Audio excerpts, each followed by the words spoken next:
প্ৰিয় দৰ্শকসকল, আপোনালোক সকলোকে আমাৰ অসমীয়া আহাৰ চেনেললৈ স্বাগতম জনাইছোঁ। আশা কৰোঁ আপোনালোক সকলো ভালে কুশলে আছে। প্ৰিয় দৰ্শকসকল, আজি মই বহুত নিয়মত আপোনালোকলৈ এটা নতুন ৰেচিপি লৈ আহিছোঁ আৰু ৰেচিপিটো হৈছে বন্ধাকবিৰ খাৰ তৰকাৰী। খাৰ তৰকাৰী ইয়াক বনাবলৈ অতি সহজ আৰু সোৱাদযুক্ত। চাওঁচোন আহক আমি কেনেকৈ ৰেচিপিটো বনাওঁ। আপোনালোকৰ সুবিধাৰ্থে সামগ্ৰীসমূহ লিখি দিয়া হ'ল। প্ৰথমে আমি এটা কুকাৰত 3 টেবুল স্পুন মিঠাতেল ভালদৰে গৰম কৰি সেই মিঠাতেলতে 8-9টামান নহৰু ভালকৈ থেতালি ৰঙচুৱা হোৱাকৈ ভাজিব লাগিব। ইয়াৰ পিছত 3/4 টিস্পুন চ'ডা দি পেলাই আৰু অকণমান সময় ভাজি খাই থোৱা 2 উইট দালি দি পেলাই কিছু সময় ভুনিব। তেতিয়ালৈকে ভুনিব যেতিয়ালৈকে পানীখিনি ভালদৰে শুকাই নাযায়।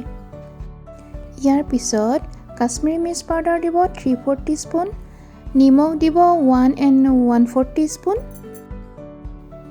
আকৌ 2 মিনিটমান ভুনাৰ পাছত তাৰপিছত দিব আদা 2 ইঞ্চিমান থেতালি দিব। প্ৰিয় দৰ্শকসকল, আপোনালোকৰ যদি আমাৰ ৰেচিপিসমূহ ভাল লাগে তেন্তে ফ্ৰেণ্ডছ এণ্ড ফেমিলিৰ লগত শ্বেয়াৰ জৰুৰ কৰিব। এতিয়া ৰেডি কৰি থোৱা কবিসমূহ লগতে দি দিয়ক। দুভাগত ভাগ কৰি দিব যাতে লৰাবলৈ সুবিধা হয়। মই ইয়াতে 500 গ্ৰাম কবি ব্যৱহাৰ কৰিছোঁ। কবি খাৰৰ লগত কম্বিনেশ্যন ৰেচিপি হৈছে আলু সনা, মাছ ফ্ৰাই, দালি বড়ি আৰু মাংসৰ ভুনা। মই কোৱাৰ দৰে মোৰ এই ৰেচিপিটোৰ লগত বাকী ৰেচিপিকেইটা মিলাই এদিন খাই চাবচোন, খুবেই মজা লাগে। এতিয়া গোটেই সামগ্ৰীবিলাক ভালদৰে মিহলাই কুকাৰৰ ঢাকনখন ওপৰতে ৰাখি 6-7 মিনিটমান ভালকৈ সিজিবলৈ দিয়ক। 7 মিনিটৰ পিছত দেখিব যে আটাইবিলাক সামগ্ৰী আধা সিজা হৈ গৈছে। এতিয়া ভালদৰে লৰাই লৈ পেলাই আপোনাৰ প্ৰয়োজন অনুসাৰে পানী দিয়ক। মই ইয়াত 350 ml পানী ব্যৱহাৰ কৰিছোঁ।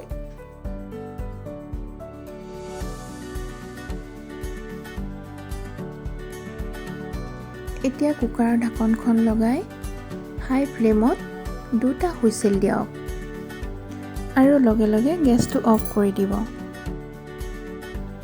ইয়াৰ পিছত কুকাৰটো যেতিয়া ৰুম টেম্পাৰেচাৰত ঠাণ্ডা হ'ব, ঢাকনখন খুলি ভালকৈ লৰাই দিয়ক আৰু প্ৰয়োজন অনুসাৰে এডাল ঘুটনি দি অলপ ঘুটি দিয়ক যাতে তৰকাৰীখন অকণ স্মুথ হয়।